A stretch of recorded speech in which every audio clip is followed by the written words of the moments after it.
আসসালামু আলাইকুম আইব ভাই। ওয়ালাইকুম আসসালাম ভাই, ভালো? ভাই আপনার কাছে কি কি আছে আজকে ভাই? আজকে অনেক পদের ফল ফলালি আছে। কি কি আছে? আছে এই যে অস্ট্রেলিয়া আপেল আছে, তারপর এই যে গ্রিন আপেল আছে, লাল আঙ্গুর আছে, মালটা আছে, কাল আপেল আছে, ব্যান্ডারি আছে। গ্রিন আপেলটা, আপনার গ্রিন আপেলটা একটু দেখি ভাই। ওয়াও, চমৎকার গ্রিন আপেল। প্রতি কার্টন কত করে ভাই? এটা আপনার 5,600 টাকা। 5,600 টাকা। হ্যাঁ, তাহলে এটা কয় কেজি থাকে? এটা 18 কেজি। 18 কেজি মালের দাম কত হয়, মানে কেজি কত পড়ে, কত কেজি পড়ে? আপনার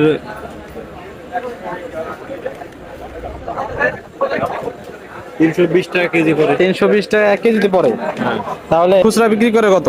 খুচরা বিক্রি করে 400 টাকা, 380, 70, তাহলে 90। 1 কেজি মাল হচ্ছে 1 কেজি গ্রিন আপেল আপনি যদি কিনতে চান তাহলে